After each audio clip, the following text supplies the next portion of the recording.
So you may have heard about tennis star Novak Djokovic and his battle to defend his title at the Australian Open.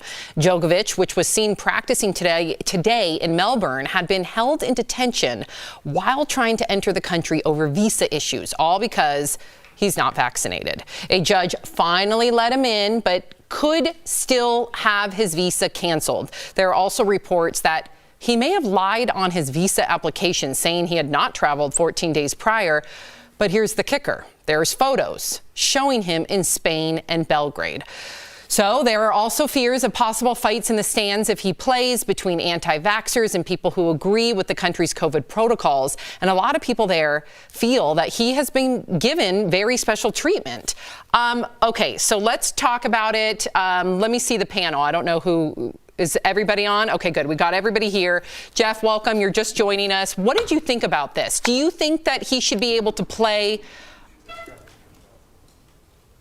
I don't know. Australia has different rules. I know we have our own here in the United States for different sports players. Kyrie Irving can't play in certain places. Everybody knows he's a famous basketball player. So this is up to Australia. I don't think the world should be weighing in on this. I think Australia should. Another caveat to this is, did he have COVID before this, and what are his antibodies like? We don't look at this, we don't measure this here in America or in the world. It's just, are you vaxxed or not? And we need to start thinking of different avenues with our options and our thinking. Health-wise, what are we lacking in vitamins? There's a lot of other questions that weigh in other than vax or anti-vax and let's go to war. Erica, what do you think, especially just recovering from it?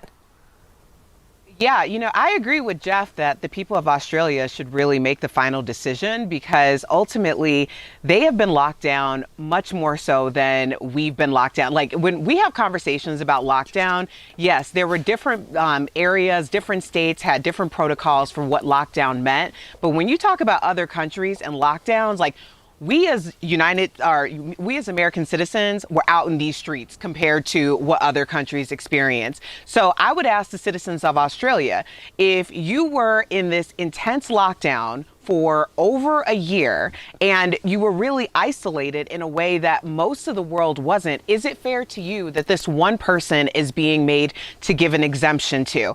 Not everybody in Australia is going to be a tennis fan. So what do they care if some man can't get in or can get in? He's just another man and he's not even a citizen. So I think that the people are going to speak. And if you think there's going to be a fight club in the stands, yeah, I'm looking for a fight club. I think it's going to happen. Look, Erica, you are not wrong in that situation. I have a very, very good friend of mine that's Australian, so I've been kind of following what's been going on over there. And I don't think Erica really let people know how locked down people have been. It's been Mardi Gras over here compared to what's been going on over there in Australia. I mean, real serious lockdowns. You're exactly right about that, sister. And they just had a huge COVID explosion in the last couple weeks. They went because Australia was one of those places that if they had 3 cases, they would lock down everything. And they've had over 50,000 in the last couple weeks. So there has been that explosion. And so now, Erica, like you're saying, and like you're saying, Jeff, they're like, we've locked down for a year and nothing has changed. Everything, we still have this explosion. So what was all this about? So I think this is a bigger conversation, not even just for Australia, but for the world in general. This is basically an island nation that had intense protocols and it still didn't work. So where do we go?